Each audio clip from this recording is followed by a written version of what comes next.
Hey everyone, this is Tony from Greasy Wrench Auto, and today we're working on a 2005 Silverado 2500 Duramax with an LLY. We'll be doing the differential oil changes on these. It's recommended to do every 50 to 60,000, and so this one's due for it. We went ahead and got our Mobile 1 oil for front and rear, takes 75 W90. I went ahead and got 6 of them. It says it's about 3.5 for the rear and 2 for the front, but I went ahead and got an extra one. And then I did a collaboration with SPELAB this time. They were kind enough to send us this cover right here. Comes with a gasket and then the bolts and everything. Also sent us a pair of gloves. And then they were kind enough to send me a shirt as well. But go check them out. I do have a discount code to December 9th, 2025. You could use Greasy18 and get 18% off any item off SPELAB. And then after that, you use Greasy15 for 15% off. All right, so we're gonna start off by locating our front differential. If you look around, you'll be able to distinguish the drain plug over the rest of the bolts. So this will be your drain plug on this one. And then you'll be filling through this one up here. Usually you just fill until you start getting it to drip, and that's usually how much you gotta fill it.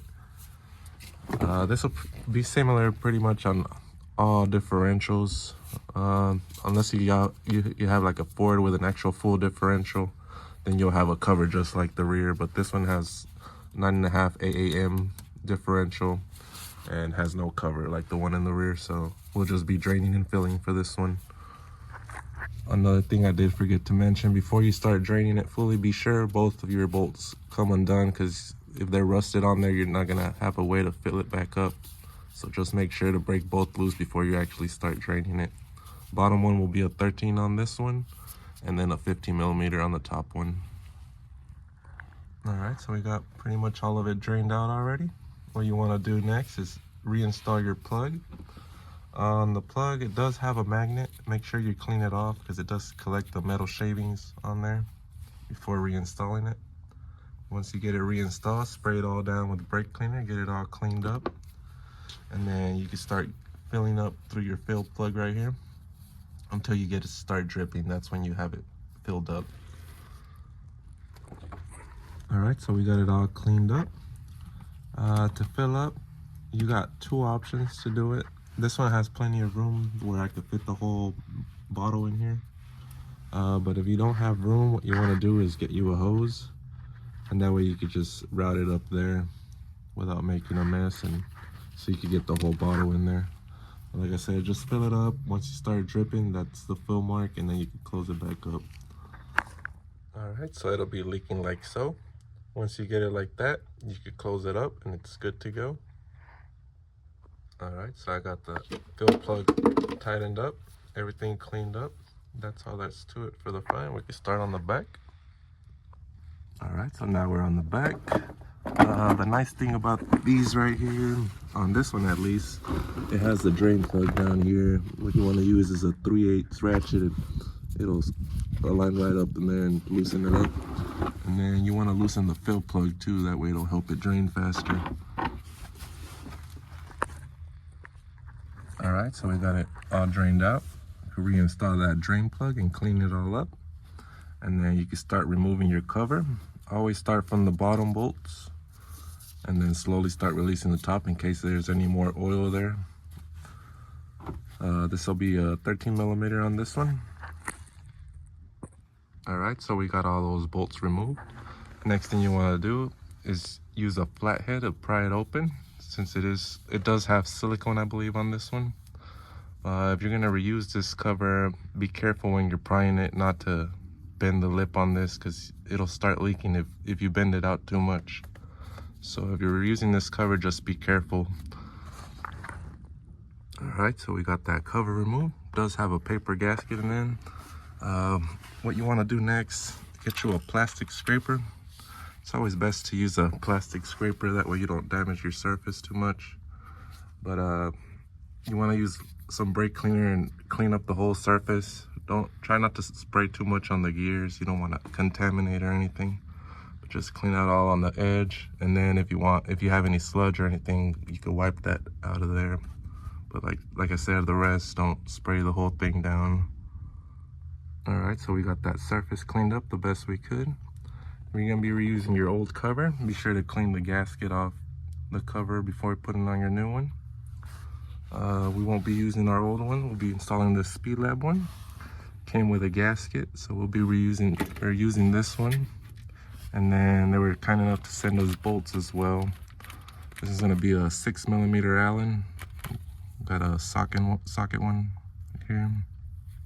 And then we're gonna be adding some blue Loctite on these.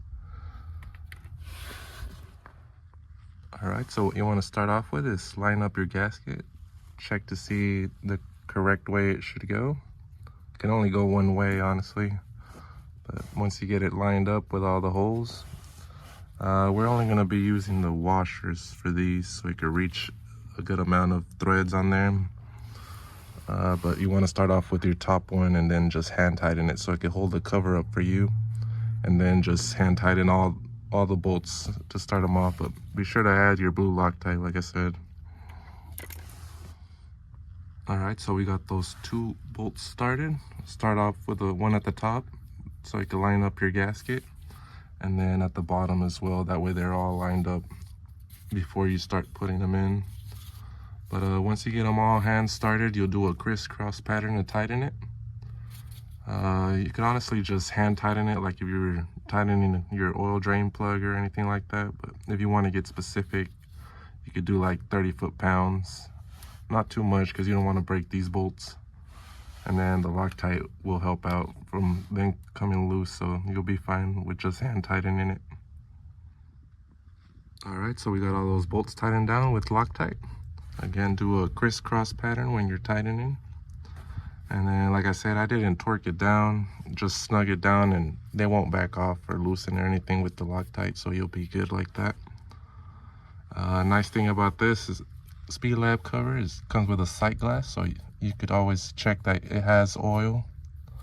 And then you're gonna have a drain plug down here on this new one, and then your fill plug up here. We're gonna go ahead and remove this fill plug. It did show it takes 3.5 quarts, so I'm gonna start off with 3 quarts, see what our sight glass looks like, and then add some more after that. All right, so we added the oil. It did ended up being a little bit over 3.5, but once you see it on your sight glass, it's good to go. Now you can remove that plastic film that it has over the emblem. But really like how it came out. Thanks to SPELAB again. You can't go wrong with one of these covers if you're on a budget. If you get like say a Banks one or AFE Power, you're looking around $400. These I believe are going around $209. So not too bad. You save your money and spend it on something else since this is just a cover. But out of 10, probably a 7 out of 10. Love the way it looks. Again, thanks to SPELAB. All right, so that's pretty much all there is to it. Once again, big thanks to SPELAB Auto Parts for their Black Friday sale. Once again, you can use Greasy18 and get 18% off your entire order. And then after their sale, you can use Greasy15 and be getting 15% off your entire order. If you like this video, please like and subscribe. Thank you, and have a great one.